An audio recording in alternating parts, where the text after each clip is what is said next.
The next story, one of Cain and Abel, and it plays on that because in a very interesting way, because it indicates what happens, and I would say it what supports my general hypothesis about what the first story means, because what happens with Cain and Abel is that, well, they're brothers, right? And so hypothetically the first two real human beings, and they don't really like each other. Abel is a good guy by all appearances. God smiles on him. Fate smiles on him. How about if we put it that way? Everything that he does seems to work out well.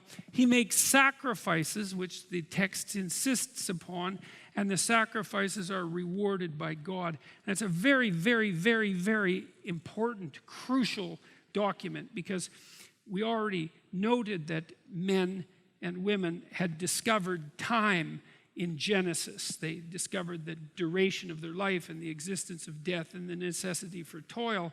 And by the time we get to Cain and Abel, human beings have discovered in this dramatic manner that if they make sacrifices in the present, that hypothetically the future can be better. And that's like, I don't know if that's not the major discovery of mankind. It's certainly among the top one or two, because it's really something for a creature, for an animal like us, to notice that if we give up something that we want right now, we can sort of bargain with fate, as it were, to get something better in the future. And that's really what you do when you work, right? Because when you work, by definition, you're doing things that you'd rather not do right now, because otherwise it wouldn't be work. And the reason that you're doing that is because you think, well, if I give up what I really want to do impulsively right now, then over the medium to long term, things will be better. And so you learn, you believe that making the appropriate sacrifices propitiates God, let's say, metaphorically. And Abel's sacrifices work, man. Everything he touches turns to sheep and camels and women, and he has everything he wants. And everyone likes him, and everybody thinks he's a good guy. And, you know, that's pretty good for Abel. But Cain isn't doing so well, and nothing he sacrifices appears to have the proper effect. And there is some idea in the story that maybe the sacrifices he makes are a little bit on the half-hearted side, and that God isn't all that thrilled at those sacrifices as a consequence. And that's really worth thinking about, again, for about 50 years, because it is possible that if you're making sacrifices and they're not working out that well, that it's not so much that God hates you, it's that your sacrifices could be of a somewhat higher quality, right? That you're playing a game with yourself and with the structure of reality, and you think you can get away with it. And you can't. And the fact that you're not getting away with it and that you can't makes you bitter and resentful and cruel and vengeful and homicidal eventually. And worse than that, because there are far worse places than you can go than merely homicidal. Anyways, Cain has enough of this one day, and he decides to have a chat with God. And it goes something like this. It's quite an arrogant chat, really. It's almost as arrogant as Adam's was stupid. And Cain basically challenges God. He says, look, I don't know what sort of world you think you put together here, but we've got Abel and we've got me, and like everything's just working out for him, and you know, he's perfectly goddamn delightful, and everyone likes him, and whatever he touches, like King Midas, turns to gold, and it's all easy for him. And then there's me, and I'm like breaking myself in half here, and I'm offering up my sacrifices, and like you turn your nose up at them and nothing works out for me. And implying, by the way, that it's God's fault.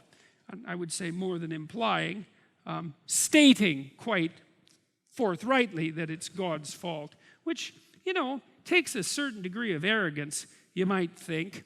And that's also worth thinking about for a very long period of time, because it is possible that if things are going well for someone that you know and not going so well for you, that it is a consequence of the quality of your sacrifices. And I don't want to push that too far, because I know that people have bad luck, you know, because we are fragile creatures intrinsically, and terrible things can happen to us on a somewhat random basis. But it's still very much worth considering. That's the rule in chapter 6.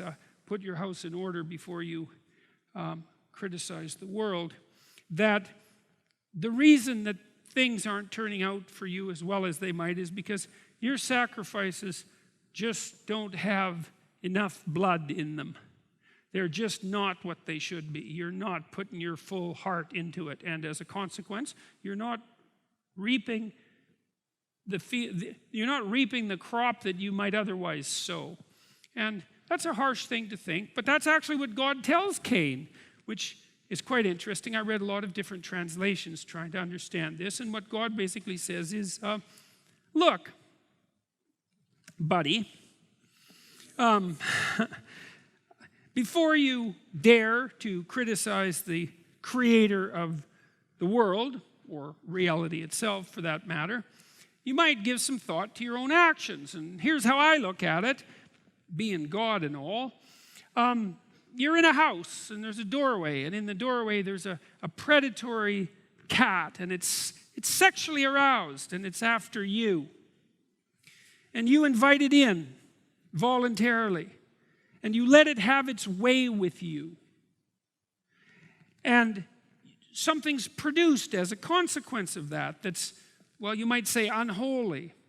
And what's the idea? And the idea is, well, it's sin that crouches at the door. And that means to miss the mark. It means to make an error. And it's something you have to invite into your life. But it isn't just that you invite it in and it stands with you. It's that you invite it in, this malevolent way of being. And you enter into a creative union with it that's symbolized in this particular story using a sexual metaphor. And it's the combination of your perverse will and this capacity for cruelty and malevolence that you meld together into something that's uniquely pathological and yours. And that's basically what God tells Cain. That's what you've done. And that's why your life isn't turning out as well as it might, or as well as your brother's. And so why don't you get the hell out of my sight and think about that for a while?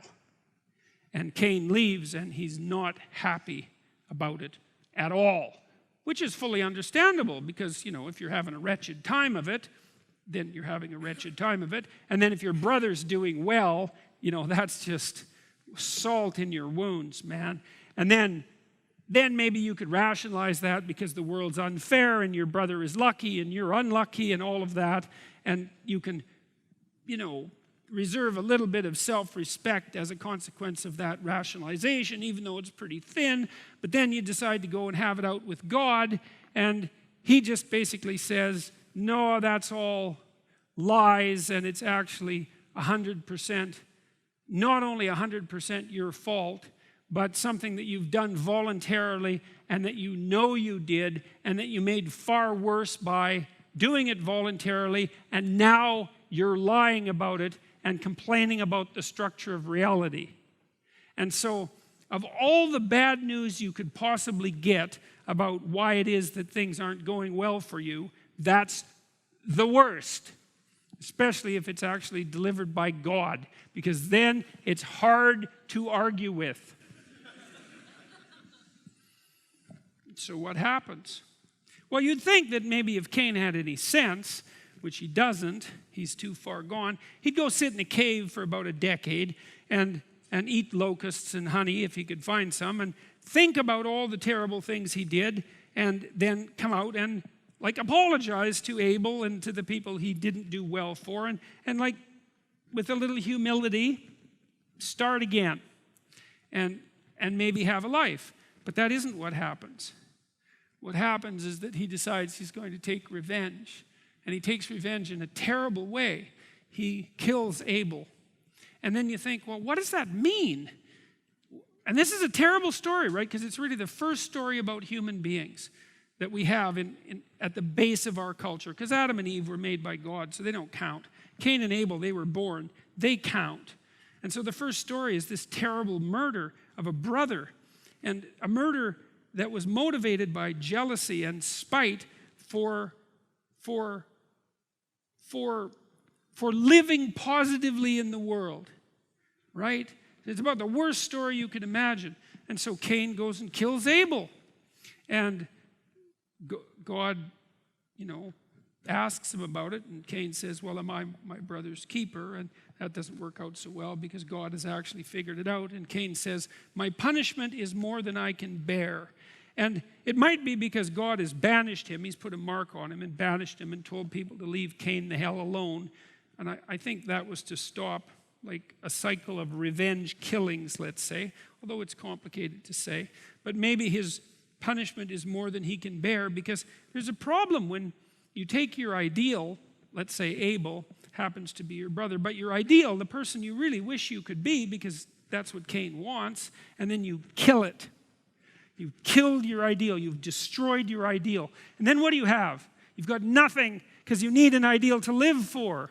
And if you destroy your ideal, then you've got nothing. And Cain says, well, my punishment is more than I can bear. And maybe that's because life without that ideal is more than can be borne.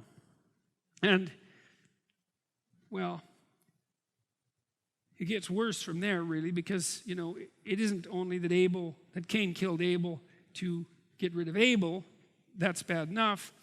It's plenty bad, even at the cost of his own soul in some sense, which was something Cain was apparently willing to sacrifice. But the real reason that he did it was to shake his fist in anger at the structure of reality itself, the unfairness of being. And then that's metaphorically represented as the proclivity to take revenge on God by destroying God's ideal. And so the story is even darker than mere murder, because it goes farther down than just homicide. And if you're wondering why it is that people do the terrible things they do that are truly terrible, the things that are almost incomprehensibly terrible, you have to go beyond mere motivation for homicide and even torture and homicide, and you have to look at the motivations that will turn human beings against being itself.